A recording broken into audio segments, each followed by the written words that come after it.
Good morning all of you. మనం టెంపరేచర్ని సగం వరకు మనం డిస్కస్ చేసుకుంటూ వెళ్ళాం కదా. అండ్ నెక్స్ట్ పాయింట్ మనం ఏం చూస్తూ ఉంటాము అంటే ఎఫెక్ట్స్ ఆఫ్ టెంపరేచర్ 9 పాయింట్ ఉష్ణోగ్రత ప్రభావం. Effects of temperature.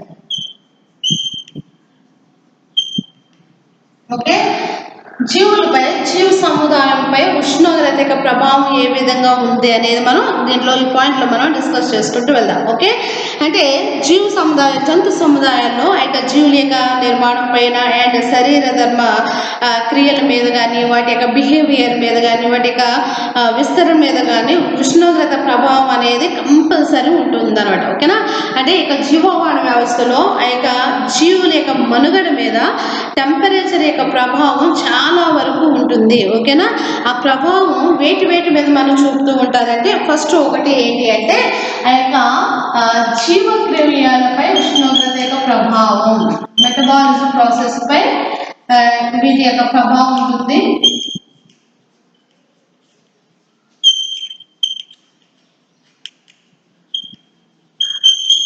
ఓకేనా, వాటి యొక్క జీవన క్రియలపై జంతువుల యొక్క జీవన క్రియలపై ఉష్ణోగ్రత ప్రభావం ఉంటుంది. అంటే శరీరంలో స్రవించే దేని వల్ల మెటబాలిజమ్స్ జరుగుతూ ఉంటాయి అంటే ఎంజైమ్స్ రిలీజింగ్ వల్ల. ఓకేనా, ఎంజైమ్స్ అనే చర్య వలన జీవన క్రియలు అనేవి జంతువుల్లో జీవన క్రియలు జరుగుతూ ఉంటాయి. కాబట్టి ఈ యొక్క టెంపరేచరు డైరెక్ట్గా ఏం జరుగుతుంది అంటే వీటి యొక్క మెటబాలిజం ప్రాసెస్ పై డైరెక్ట్ రియాక్షన్ అనేది చూపుతూ ఉంటుంది అన్నట్టు. అంటే టెంపరేచర్ బాడీ టెంపరేచర్ పెరిగాడంటే పరిసరాల టెంపరేచర్ పెరిగితే ఎంజైమ్స్ యొక్క చర్య వేగం ఏమవుతుంది అంటమ్మా పెరిగి జీవక్రియ రేటు కూడా ఆటోమేటిక్గా ఏమైపోతుంది అంటమ్మా పెరిగిపోతూ ఉంటుంది అన్నమాట. ఓకేనా, ఫర్ ఎగ్జాంపుల్ లివర్లో మనం చూసినట్లయితే ఆర్డినేజ్ అనే ఎంజైమ్ 70 డిగ్రీల సెంటిగ్రేడ్ వద్ద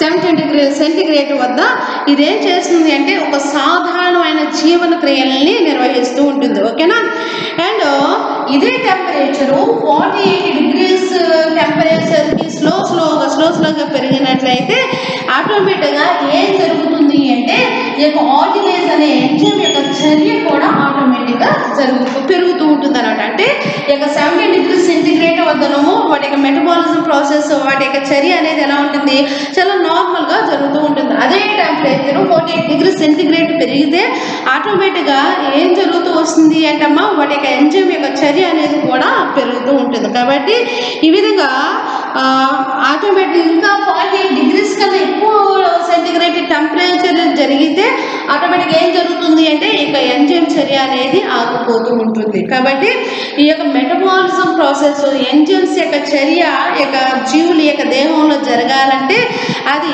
దేని యొక్క ప్రభావం మీద ఆధారపడి ఉంటుంది అంటే ఈ యొక్క టెంపరేచర్ మీద ఆధారపడి ఉంటుంది అన్నమాట. ఓకేనా, అండ్ నెక్స్ట్ మనం చూసినట్లయితే effects on reproductive behaviour.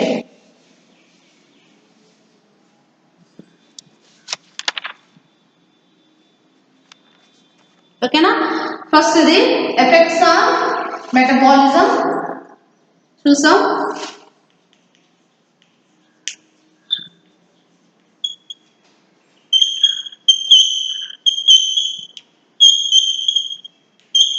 Okay, and second effects on reproductive behaviour. Effects on reproductive behaviour అంటే ప్రత్యుత్పత్తిపై ప్రవర్తనపై ఉష్ణోగ్రత యొక్క ప్రభావం ఏ విధంగా ఉంటుంది, రీప్రొడక్టివ్ బిహేవియర్పై రీప్రొడక్షన్ టెంపరేచర్ యొక్క ప్రభావం ఎలా ఉంటుంది అంటే చాలా వరకు రీప్రొడక్టివ్ బిహేవియర్పై అంటే ప్రత్యుత్పత్తి ప్రవర్తనపై ఉష్ణోగ్రత అనేది చాలా ఎఫెక్ట్ చూపుతూ ఉంటుందంట. ఓకేనా, మనం కొన్ని జంతువులు మనం చూసినట్లయితే టెంపరేచర్తో సంబంధం లేకుండానే ఏం జరుపుకుంటూ ఉంటాయంటే ఇయర్ మొత్తం కూడా సంవత్సరం అంతా కూడా రీప్రొడక్షన్ని జరుపుకుంటూ ఉంటాయి. కానీ కొన్ని జంతువులు సమ్మర్లో మాత్రమే రీప్రొడక్షన్ జరుపుకుంటూ ఉంటే మరికొన్ని యానిమల్స్ మనం చూస్తూ ఉంటే వింటర్ సీజన్లో మాత్రమే రీప్రొడక్షన్ని జరుపుకుంటూ ఉంటాయి. మరికొన్ని ఏం జరుపుకుంటూ ఉంటాయంటే 2 సీజన్లో కూడా ఈ రీప్రొడక్షన్ జరుపుకోవడానికి రెడీ అవుతూ ఉంటాయి అనమాట, ప్రిపేర్ అవుతూ ఉంటాయి అనమాట. అంటే ఈ యొక్క రీప్రొడక్టివ్ బిహేవియర్ పై కూడా ఏ ప్రభావం ఉంటుంది అంటే ఉష్ణోగ్రత ప్రభావం అనేది కంపల్సరీ యొక్క జంతువులపై ఉంటుంది. కాబట్టి కొన్ని జంతువులు మనం చూసినట్లయితే సమ్మర్లోనే రీప్రొడక్షన్ ప్రత్యుత్పత్తికి బిహేవియర్ ప్రవర్తనకి రెడీ అవుతూ ఉంటాయి. కొన్ని జంతువులు శీతాకాలంలో రెడీ అవుతూ ఉంటాయి. కొన్ని జంతువులేమో కొన్ని యానిమల్స్ మనం చూసినట్లయితే 2 రకాల సీజన్లో సమ్మర్ అండ్ వింటర్ సీజన్లో కూడా ఈ యొక్క ప్రత్యుత్పత్తి జరుపుకోవడానికి రీప్రొడక్షన్ జరుపుకోవడానికి కూడా అవి సిద్ధపడుతూ ఉంటాయి అన్నమాట. అది దేని మీద ఆధారపడి ఉంటుంది అంటే ఆ యొక్క సీజన్లో ఉండే టెంపరేచర్ మీద ఆధారపడి ఈ యొక్క యానిమల్స్ ఇక రీప్రొడక్షన్కి రెడీ అవుతూ ఉంటాయి అన్నమాట. ఓకేనా. అండ్ మూడోది మనం చూసినట్లయితే ఎఫెక్ట్ ఆన్ రీప్రొడక్షన్.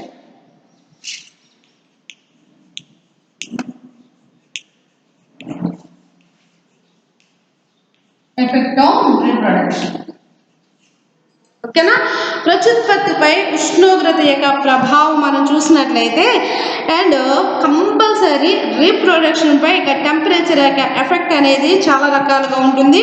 అంటే ఆ యొక్క జంతువులు పరిపక్వత చెందడం అండ్ ఆ యొక్క సెక్షువల్ సెల్స్ అనేవి డెవలప్ అవ్వడం అండ్ గ్యామెట్స్ అనేవి ఏర్పడడం అండ్ అవి విడుదల చేయడం ప్రత్యేకంగా అవన్నీ కూడా ఉష్ణోగ్రతకి లోన్ అవ్వడం అనేది దేని మీద ఆధారపడి ఉంటుంది అంటే టెంపరేచర్ మీద ఆధారపడి ఉంటుంది అన్నమాట. ఓకేనా. మనం ఫర్ ఎగ్జాంపుల్ మనలో క్షీరదాల్లో మనం చూసినట్లయితే మ్యాక్సిమము ఆ యొక్క టెంపరేచర్ బేస్ చేసుకుని జైగోట్ ఫార్మేషన్ అనేది జరుగుతూ ఉంటుంది. ఓకేనా. బాడీ టెంపరేచర్ కనుక ఒకవేళ ఎక్కువ ఉంటే అండ్ వాతావరణ టెంపరేచర్ ఎక్కువగా ఉంటే ఆ యొక్క స్పెమ్స్ ఎగ్స్తో కలవకపోవడం, జైగోట్ ఫార్మేషన్ అనేది జరగకపోవడం, ఇదంతా కూడా దేని మీద ఆధారపడి ఉంటుంది అంటే రీప్రొడక్షన్ అంతా కూడా దేని మీద ఆధారపడి ఉంటుందంటమ్మా టెంపరేచర్పై ఆధారపడి ఉంటుంది. అంటే జీవులు విడుదల చేసే గ్యామెట్స్ కానీ ఎగ్స్ కానీ స్పర్మ్స్ కానీ లేకపోతే ఆ యొక్క సెక్షువల్ సెల్స్ డెవలప్మెంట్ కానీ లేకపోతే ఆ యొక్క సంయుగ బీజాలు ఏర్పడడం కానీ విడుదల చేయడం కూడా అంతా కూడా వీటి అంతటా దేని మీద ఆధారపడి ఉంటుందంటే ఉష్ణోగ్రత ప్రభావం మీద ఆధారపడి ఆ యొక్క జీవుల రీప్రొడక్షన్ అనేది జరుగుతూ ఉంటుంది. ఫర్ ఎగ్జాంపుల్ బోప్లే అనే ఒక జీవిని మనం చూసినట్లయితే ఆ జీవి 32.5 డిగ్రీ సెంటీగ్రేడ్ వరకు పెంచినప్పుడు ఆ జీవి యొక్క ఉష్ణోగ్రత ఎంతంటమ్మా 32.5 డిగ్రీ సెంటీగ్రేడ్. ఏంటి బోప్లే. ఓకే. బోప్లే అనే ఒక యానిమల్ మనం చూసినట్లయితే ఆ జీవి ఉష్ణోగ్రతను 32.5 డిగ్రీస్ దాకా పెంచినట్లయితే గుడ్లు అవి విడుదల చేసే గుడ్ల యొక్క సామర్థ్యం కూడా ఏమవుతుంది అంటమ్మా పెరుగుతూ ఉంటుందంట. ఓకేనా. ఇంతకన్నా ఇంకా 32.5 డిగ్రీస్ సెంటిగ్రేడ్ కన్నా ఉష్ణోగ్రతను మనం పెంచితే ఆటోమేటిక్గా ఏం జరుగుతుంది అంటే గుడ్లు పెట్టే సామర్థ్యం అనేది తగ్గిపోతుంది. అంటే ఎంతవరకు ఉంటుంది అంటమ్మా 32.5 డిగ్రీ సెంటిగ్రేడ్ ఉష్ణోగ్రత పెంచినప్పుడు మాత్రమే ఆటోమేటిక్గా జీవుల్లో ఏ సామర్థ్యం పెరుగుతూ ఉంటుంది అంటే గుడ్లు పెట్టే సామర్థ్యం అనేది పెరుగుతుంది. ఇంతకన్నా లేకపోతే మనం 35 కానీ 36 కానీ 37 డిగ్రీస్ పెంచినట్లయితే ఆటోమేటిక్గా ఆ గుడ్లు పెట్టే సామర్థ్యం ఏమైపోతుందంటమ్మా తగ్గిపోతూ ఉంటుంది అన్నమాట. ఓకే. ఈ విధంగా ఇక రీప్రొడక్షన్ అనేది దేని మీద ఆధారపడి ఉంటుంది అంటే ఇక ఉష్ణోగ్రత మీద ఆధారపడి ఇక జీవుల్లో ఇక ప్రత్యుత్పత్తి విధానం అనేది జరుగుతూ ఉంటుంది అన్నమాట. ఓకేనా. అండ్ నెక్స్ట్ పాయింట్ మనం ఏం చూస్తాము అంటే effect on sex ratio. Effect on sex ratio. ఓకేనా. అంటే ఉష్ణోగ్రత లింగ నిష్పత్తిలో సెక్స్ డిటర్మినేషన్లో కూడా టెంపరేచర్ తన యొక్క ప్రభావాన్ని చూపుతుంది. జీవుల యొక్క సెక్స్ డిటర్మినేషన్ జరగడానికి కూడా ఏవి హెల్ప్ చేస్తూ ఉంటుందంటమ్మా ఉష్ణోగ్రత ప్రభావం అనేది మనం చూస్తూ ఉంటాం. ఫర్ ఎగ్జాంపుల్ రోటిఫెస్ కానీ డాఫ్నియా కానీ వంటి జీవుల్లో మనం చూసినట్లయితే ఆ యొక్క సెక్స్ రేషియో అనేది దేనిపై ఆధారపడి ఉంటుంది అంటే వాతావరణం యొక్క ఉష్ణోగ్రతపై ఆధారపడి ఉంటుంది. ఓకేనా. వీటిలో డాఫ్నియాస్ కానీ రోటిఫెస్ కానీ మనం చూసినట్లయితే వాటిలో ఇక లింగ నిష్పత్తి అనేది దేని మీద ఆధారపడి ఉంటుందంటమ్మా? ఏ పరిసరాల్లో అయితే నివసిస్తుందో ఆ పరిసరాల యొక్క ఉష్ణోగ్రత పైన ఆధారపడి ఉంటుంది. ఓకేనా?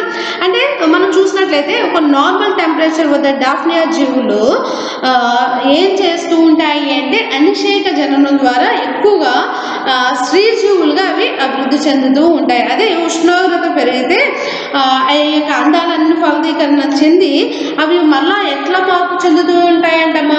పురుష జీవులుగా మార్పు చెందిపోతూ ఉంటాయి అన్నమాట. ఓకేనా? అంటే ఆ యొక్క సెక్స్ రేషియో అనేది కూడా ఆ జీవులు నివసించే ఆ యొక్క పరిసరాల ఉష్ణోగ్రత మీద ఆధారపడి ఉంటుంది. ఓకేనా?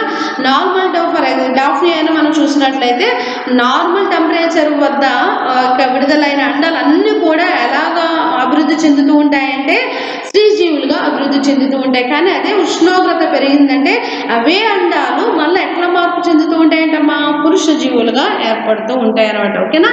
ఈ విధంగా ఈ యొక్క సెక్స్ రేషియో పైన కూడా జీవుల్లో ఇక లింగ నిష్పత్తి పైన కూడా దేని యొక్క ప్రభావం ఉంటుంది అంటే ఉష్ణోగ్రత ప్రభావం అనేది మనం చూస్తూ ఉంటాం అన్నమాట. ఓకేనా? ఇన్ని రకాలుగా ఎఫెక్ట్స్ అండ్ టెంపరేచర్ అంటే జంతువుల యొక్క ప్రవర్తన పైన, వాటి యొక్క నిర్మాణం పైన, వాటి యొక్క విస్తరణ పైన కంపల్సరీ ఉష్ణోగ్రత ప్రభావం అనేది మనం చూస్తూ ఉంటాం. ఒకటి ఏంటి, వాటి యొక్క మెటబాలిజం పైన ఉష్ణోగ్రత ప్రభావం చూపుతూ ఉంటాయి, అండ్ రీప్రొడక్టివ్ బిహేవియర్ పైన, అండ్ సెక్స్ రేషియో పైన, రీప్రొడక్షన్ పైన, అండ్ నెక్స్ట్ అవి విస్తరించడం అంటే ఏ ప్రదేశాల్లో ఎక్కువగా ఉంటుందనే దాని మీద, అంటే ఉష్ణోగ్రతను బేస్ చేసుకుని ఏ ప్రదేశాల్లో ఎక్కువ జీవులు ఎక్కువ సముదాయాలు నివసిస్తున్నాయనే దానికి కూడా దేని మీద ఆధారపడి ఉంటుంది అంటే ఆ పరిసర ఉష్ణోగ్రత మీద ఆధారపడి ఉంటుంది. ఓకేనా? అండ్ నెక్స్ట్ 10th పాయింట్ మనం ఏం చూస్తూ ఉంటాము అంటే effect on growth and development. Okay,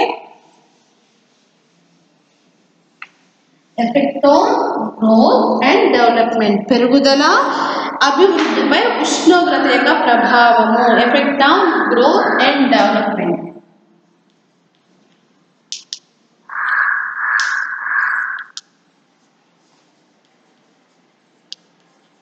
Growth and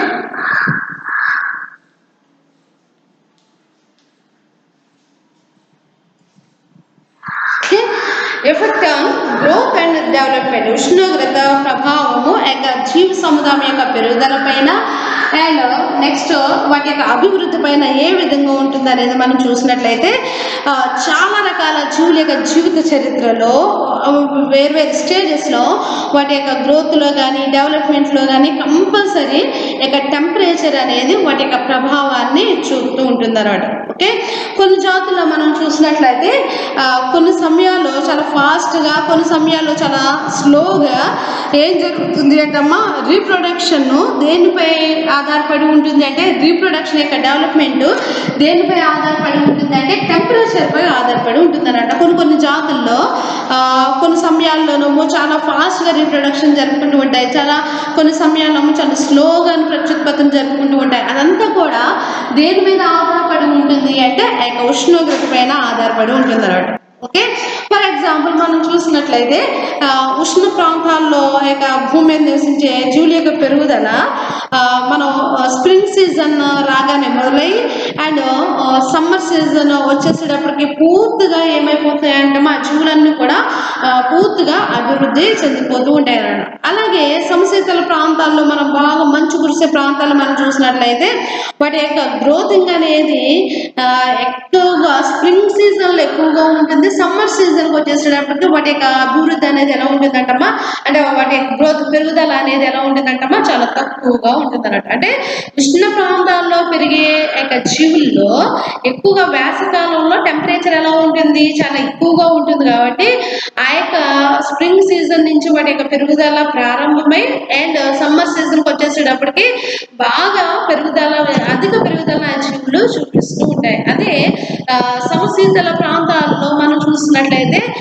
ఎక్కువగా యొక్క స్ప్రింగ్ సీజన్లో పెరుగుదల అనేది ఎక్కువగా మనం చూస్తూ ఉంటాం అన్నట్టు. అంటే వాటి యొక్క జీవుల యొక్క పెరుగుదల పైన కూడా ఉష్ణోగ్రత ప్రభావం ఉంటుంది. అంటే అవి యొక్క నివసించే పరిసరాల మీద ఆధారపడి వాటి యొక్క పెరుగుదల అనేది కూడా జీవుల యొక్క పెరుగుదల అనేది కూడా ఆధారపడి ఉంటుంది అన్నమాట. ఓకేనా. ఫర్ ఎగ్జాంపుల్ ట్రౌట్స్ ఫిషెస్ మనం చూసినట్లయితే ట్రౌట్ చేపల అండాలు అభివృద్ధి చెందడానికి మాక్సిమమ్ 8 డిగ్రీల సెంటిగ్రేడ్ టెంపరేచర్ అవసరం అవుతుంది అనమాట. ఓకేనా.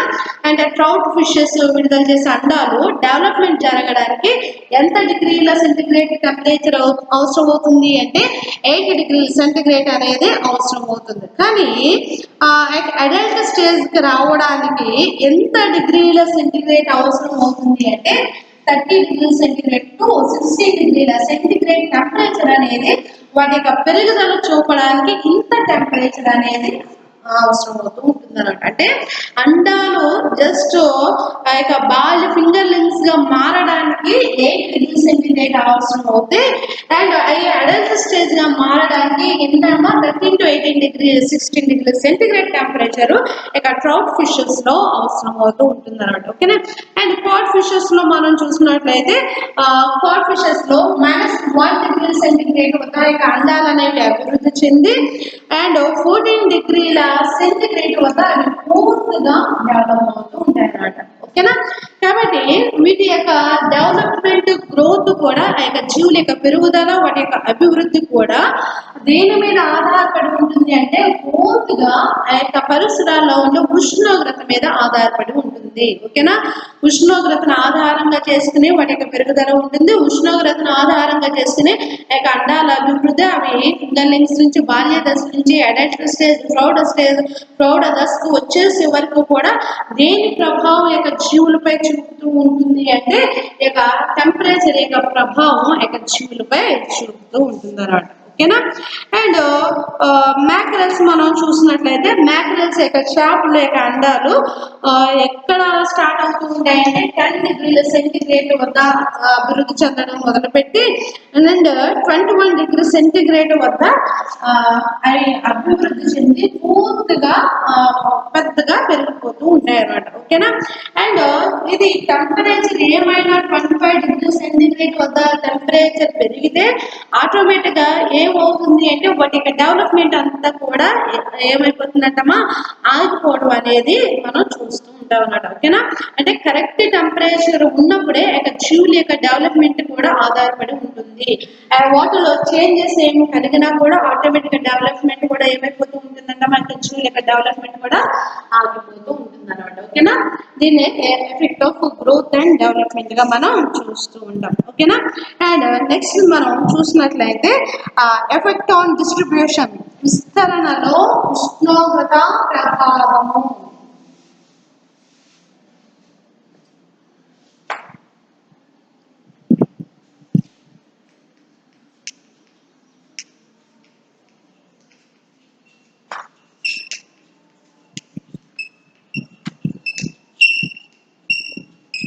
ఓకే. జీవులు విస్తరించడంలో ఉష్ణోగ్రత ప్రభావం ఏ విధంగా ఉంటుంది. ఓకేనా. ఎఫెక్ట్ అండ్ డిస్ట్రిబ్యూషన్ మనం చూసినట్లయితే జంతువుల యొక్క విస్తరణలో కూడా ఉష్ణోగ్రత అనేది ఒక మంచి ఫ్యాక్టర్గా ఉంటుంది. ఒక పరిమితమైన ఫ్యాక్టర్గా. ఓకే.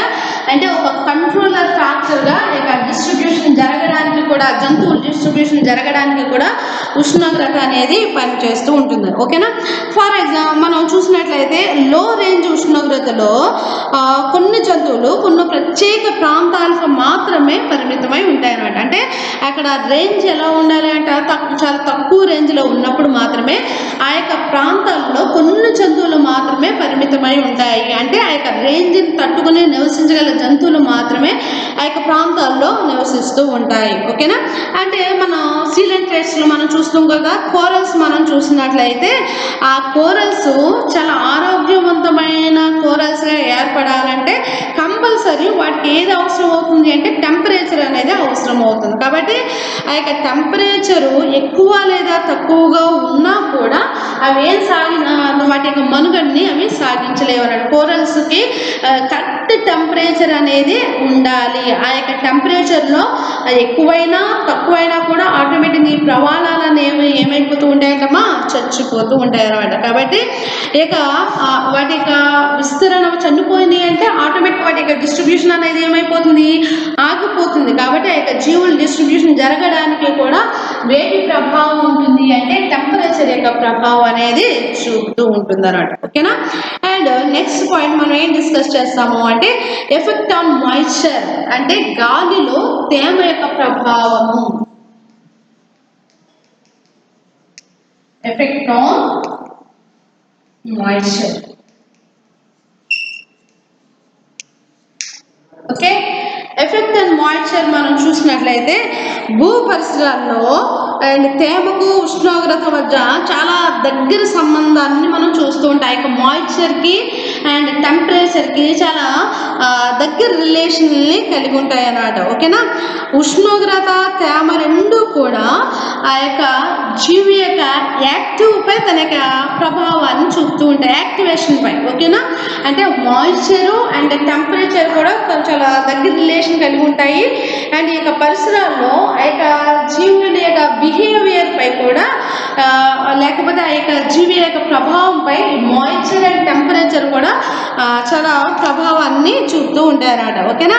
అంటే పరిసరాల్లో ఉన్న తేమ అండ్ జీవి శరీరం నుండి ఆవిరయ్యే నీటి రేటును కూడా ఏం చేస్తుంది అంటే ఈ యొక్క టెంపరేచరు కంట్రోల్ చేస్తూ ఉంటుంది అన్నమాట. కాబట్టి అండ్ ఆ జీవులు సక్సెస్ఫుల్గా తమ యొక్క జీవన క్రియలను నిర్వర్తించడానికి ఆ యొక్క శరీరం నుండి ఆ యొక్క జీవుల యొక్క శరీరం నుండి నీరు ఆవిరి రూపంలో నష్టపోతే ఆటోమేటిక్గా ఏం జరుగుతుంది, మెటబాలిజం అనేది ఆగిపోయి ఆ యొక్క జీవులన్నీ కూడా చచ్చిపోతూ ఉంటాయి. కాబట్టి ఈ రెండు కూడా ఇక మాయిశ్చర్ అండ్ టెంపరేచర్ కూడా ఈ యొక్క ప్రక్రియ జరగకుండా ఆ యొక్క మెటబాలిజం ప్రాసెస్ అనేవి కరెక్ట్గా జరగడానికి కూడా ఇవి ఒకదానితో ఒకటి సంబంధం కలిగి ఆ యొక్క జీవుల మీద వాటి యొక్క ప్రభావాన్ని చూపుతూ ఉంటాయి అన్నమాట. ఓకేనా. అండ్ నెక్స్ట్ మనం ఏం చూస్తూ ఉంటాము అంటే ఎఫెక్ట్ ఆన్ బిహేవియరల్ ఎఫెక్ట్ అంటే ప్రవర్తన ప్రభావము. అంటే జీవుల యొక్క ప్రవర్తనపై టెంపరేచర్ యొక్క ప్రభావం ఎలా ఉంటుంది. బిహేవియరల్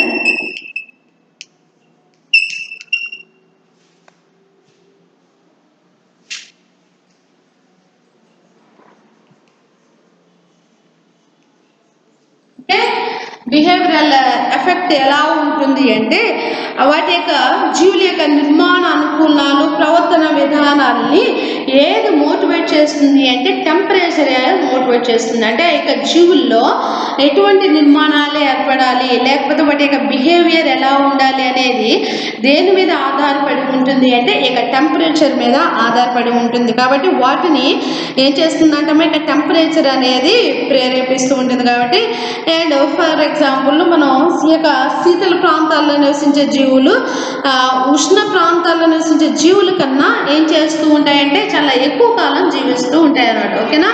అంటే హాట్ ప్రదేశాల్లో నివసించే యానిమల్స్ కన్నా కోల్డ్ ప్రదేశాల్లో అంటే శీతల ప్రాంతాల్లో నివసించే యొక్క జీవులు ఎక్కువ కాలం జీవిస్తూ ఉంటాయి అన్నమాట. కాబట్టి వాటి యొక్క బిహేవియర్ మీద కూడా ఇక టెంపరేచర్ తన యొక్క ప్రభావాన్ని చూపుతూ ఉంటుంది. ఓకేనా. అండ్ నెక్స్ట్ మనం ఏం చూస్తూ ఉంటాము అంటే సైక్లోమార్ఫోసిస్ చూస్తూ ఉంటాం. చక్రీయ రూపాంతరము, cyclomorphosis. 14th point సైక్లోమార్ఫోసిస్.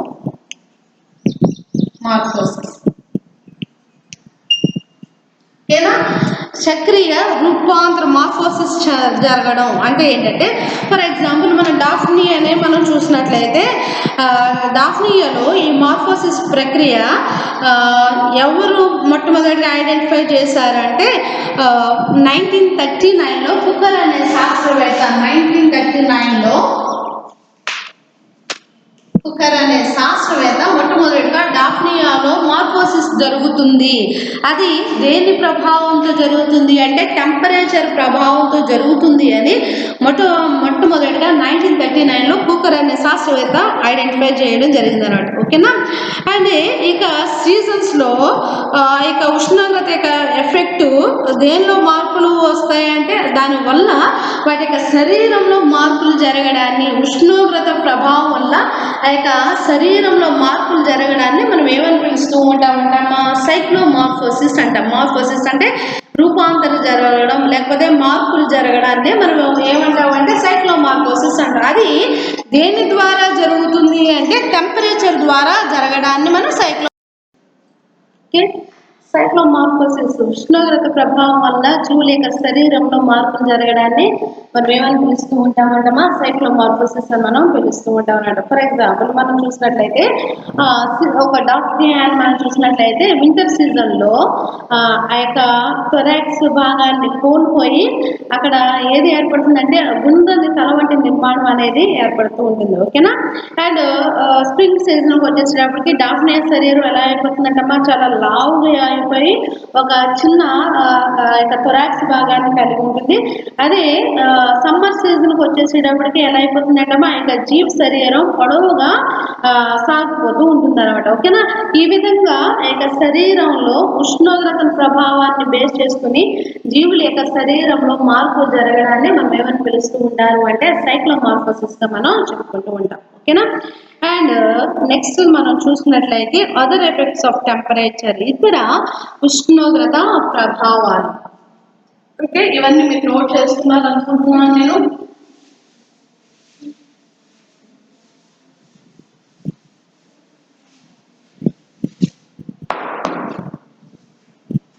Other effects of temperature.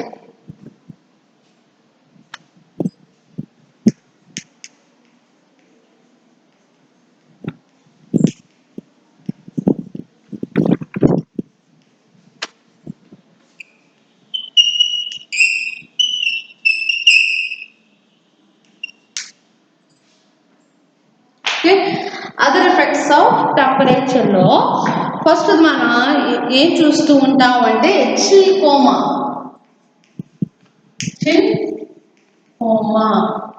దీన్నే తెలుగులో ఏమంటారు అంటే శీతల నిశ్చేష్టం అంటాం. అంటే చిల్ కోమా, శీతల నిశ్చేష్టం అంటే చాలా తక్కువ ఉష్ణోగ్రత వద్ద ఏమవుతుంది అంటే చిల్లింగ్ జీవి యొక్క సహన ఉష్ణోగ్రత కన్నా తక్కువగా ఉన్నప్పుడు ఆటోమేటిక్గా ఏమైపోతుందంటమ్మా ఆ జీవి శరీరంలో ఉండే యొక్క రక్తం అంతా కూడా ఏమైపోతుందంటమ్మా గడ్డ కట్టడం వల్ల ఏం జరుగుతూ ఉంటుంది అంటే ఆ యొక్క జీవన క్రియలు జరగక జీవి మరణించడం అనేది జరుగుతూ వస్తుంది అన్నమాట. ఓకేనా. దీన్నే మనం ఏమని పిలుస్తూ ఉంటాము అంటే చిల్ కోమాగా మనం చెప్పుకుంటూ ఉంటాం. అంటే తక్కువ ఉష్ణోగ్రత వద్ద ఏం జరుగుతూ వస్తుంది, జీవుల యొక్క శరీరంలో అంటే రక్తం గడ్డ కట్టడంగా మారిపోయి ఆ యొక్క జీవన క్రియలన్నీ కూడా ఆగిపోతూ ఉంటాయి. ఇటువంటి పరిస్థితిని మనం చిల్ కోమా అని మనం పిలుస్తూ ఉంటాం. ఓకే. అండ్ సెకండ్ది హీట్ కోమా, వేడి. ఓకే. సెకండ్ ఏం చెప్పుకుంటూ ఉంటామంటే హీట్ కోమా, వేడి.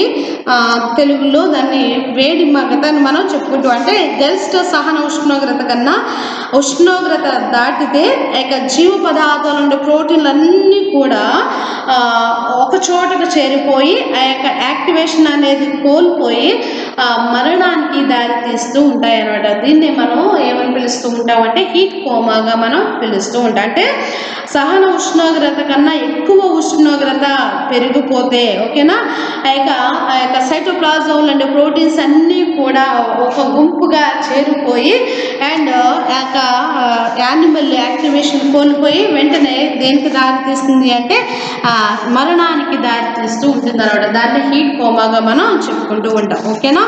అండ్ గ్లాజెస్ రూల్స్ అని మనం మూడోది మనం ఏం చూస్తూ ఉంటాము అంటే గ్లాజెస్ రూల్.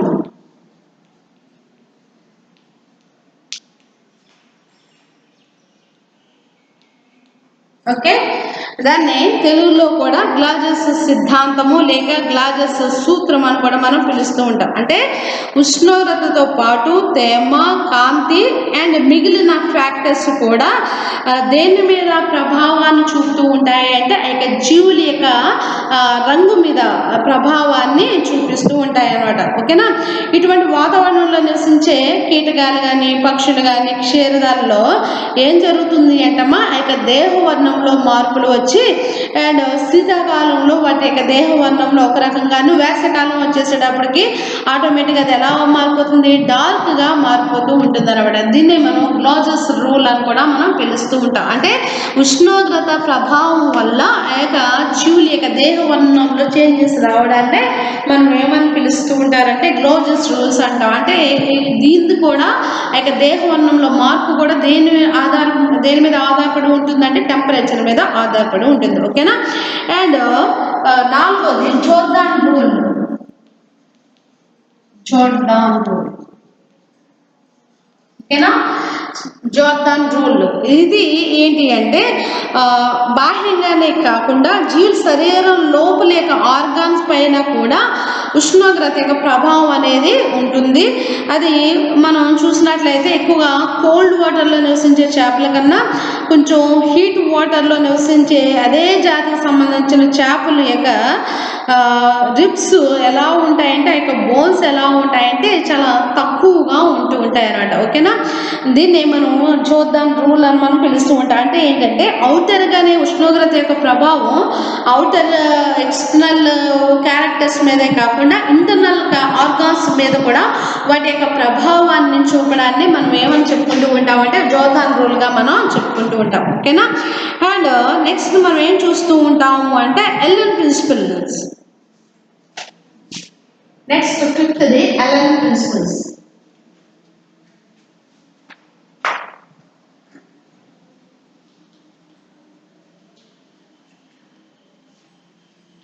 ఎల్లెన్స్ ప్రిన్సిపల్స్, దీన్ని ఎల్లెన్స్ సూత్రము అని కూడా మనం పిలుస్తూ ఉంటాం.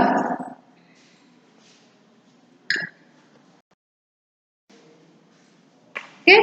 అండ్ నెక్స్ట్ ఏంటంటే ఎల్లెన్స్ ప్రిన్సిపల్స్, ఓకే. ఎల్లెన్స్ సూత్రము అంటే ఏంటంటే ఇక శీతల ప్రాంతాల్లో నివసించే కొన్ని క్షీరదాల్లో ఇక చెవులు పూర్వ చర్మాంగాలు అండ్ తోకము చాలా పొట్టిగా ఉండడం అండ్ ఆర్కిటిక్ ప్రాంతాల్లో ఉండే నక్కల్లో లేకపోతే ఎడారి నక్కల్లో దేన్ని ప్రతిపాదించారంటే ఇక సూత్రాన్ని ప్రతిపాదించారు. అంటే కొన్ని రకాల జంతువులకు మాత్రమే ఇక ఎల్లెన్ సూత్రాన్ని ప్రతిపాదించడం జరిగింది అన్నమాట, ఓకేనా.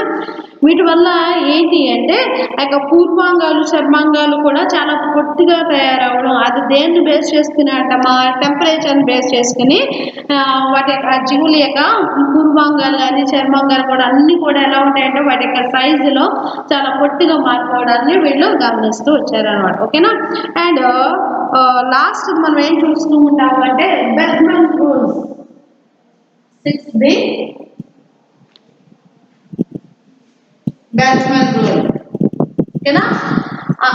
లాస్ట్ మనం ఏం చూస్తూ ఉంటామంటే బెర్గ్మన్ సూత్రము అంటే సిద్ధాంతం ప్రకారం వీళ్ళు ఏం చెప్పారు అంటే ఇక భూమధ్య రేఖ నుండి ధ్రువ ప్రాంతాలకు వెళ్ళే కొద్ది ఆటోమేటిక్గా టెంపరేచర్ ఏం జరుగుతుంది అంటమ్మా తగ్గుతూ ఉంటుంది అనమాట. ఆ యొక్క ధ్రువ ప్రాంతాల్లో నివసించే జంతువుల యొక్క పరిమాణం కూడా క్రమంగా ఆటోమేటిక్గా ఏం జరుగుతుంది అంటే పెరిగిపోతూ ఉంటుంది. అంటే చిన్న జీవుల యొక్క బరువు ఎలా ఉంటుందంటమ్మా ఎక్కువగా ఉంటుంది.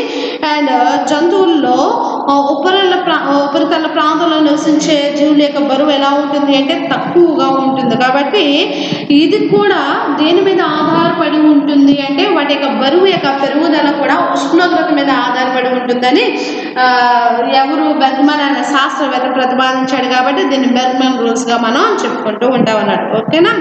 అంటే ఉష్ణ ప్రాంతాల్లో ఎక్కువ ప్రమాణం గల జంతువులకి నష్టం కలగడం అండ్ ఈ ప్రాంతాల్లో ఉన్న జీవులన్నీ కూడా ఎలా ఉంటాయంటే చిన్నవిగా ఉండడం అండ్ శీతల ప్రాంతాల్లో ఉండే జంతువులు ఎలా ఉండడం అంటామో చాలా పెద్దగా మారిపోవడం, ఇదంతా కూడా దేని మీద ఆధారపడి ఉంటుంది అంటే ఉష్ణోగ్రత పైన ఆధారపడి ఉంటుంది అనమాట, ఓకేనా.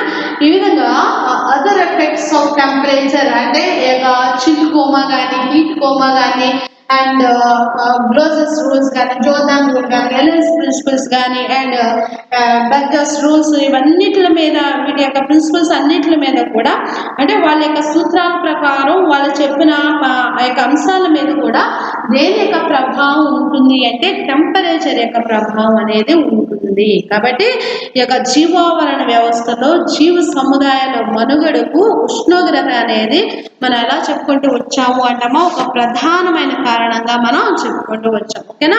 చాలా రకాల విషయాల గురించి మనం డిస్కస్ చేసుకుంటూ వచ్చాం. అన్ని రకాల విషయాలు జీవులు వాటి యొక్క విస్తరణ జరగాలన్నా పెరుగుదల జరగాలన్నా శరీర నిర్మాణం ఏర్పడాలన్నా అండ్ మెటబాలిజం ప్రాసెస్ జరగాలన్నా కంపల్సరీ ఏది అవసరం అవుతుందటమా ఉష్ణోగ్రత అనేది అవసరం అవుతుంది. Very very important SI question అనమాట టెంపరేచర్, ఓకేనా.